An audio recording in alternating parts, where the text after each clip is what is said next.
If we don't understand God's design law, particularly his law of love and how he's built reality to work, his character, his methods, we don't understand it. We replace it instead with imposed law, system of rules that require enforcement.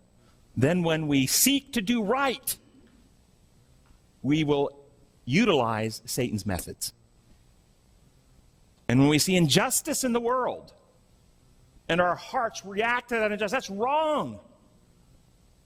What will we do? We will use, justice requires we hold the wrongdoer accountable. We must use power. We must punish them. And we go down the whole trail of the eye for an eye, tooth for tooth, tit for tat. I don't even know how to ask this, but with that, the quote, without the remission of, without the shedding of blood, there is no forgiveness. Does that... Hebrews 9:22, without the shedding of blood, there is no remission of sin. So how does that relate to, okay, it's not to appease the anger of God? So this is a beautiful question.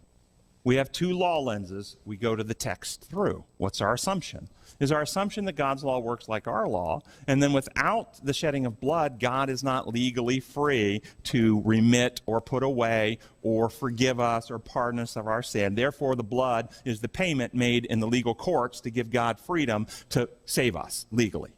This is how it's interpreted. Another way, though, is if you understand design law, what's the problem? And this is what I was taught in medical school. You always start with the right diagnosis. If your diagnosis is wrong, most likely your treatment is wrong.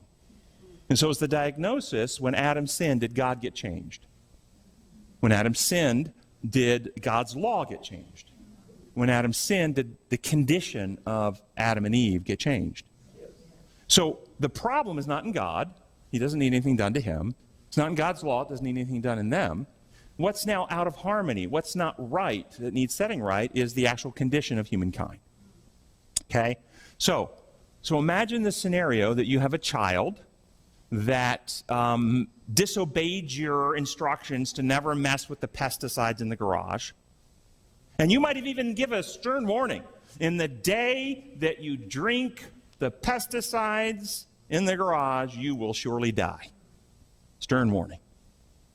And one day you hear a crash in the garage, you rush out, you see your child is frothing at the mouth and seizing with a bottle of pesticide half open and pouring out on the ground next to him. They have disobeyed.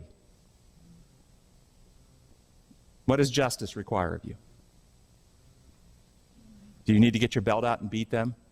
Well, I told you and I warned you, and the day you do this, you will surely die. Where's my gun? Boom! I told you, got to kill you now. Justice requires it.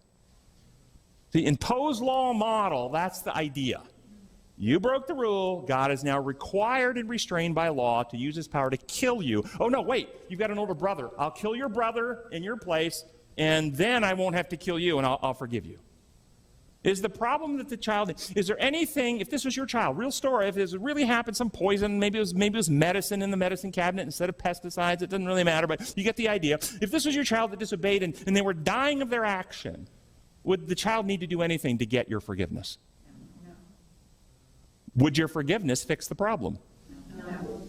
There you go. The problem is not legal, and the consequence is not being inflicted. Your forgiveness is immediate. But what does the child need despite your forgiveness?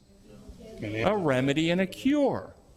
Let's say they survive that. Let's say they survive the immediate thing. You lavage their stomach, you get out the toxin, but it was enough of an exposure. They didn't die that day, but because of the toxin, they developed leukemia.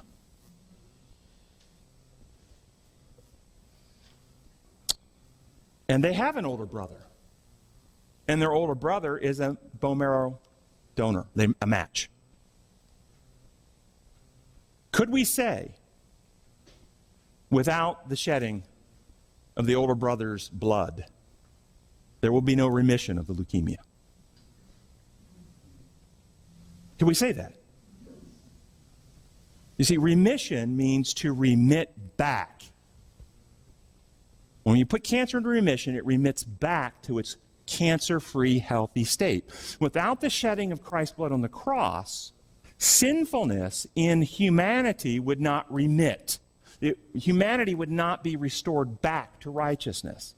And so the cross and the shedding of Christ's blood at the cross was the means for which God could restore the species human back to sinless perfection. Sin remits. That's the action taken there. So good question.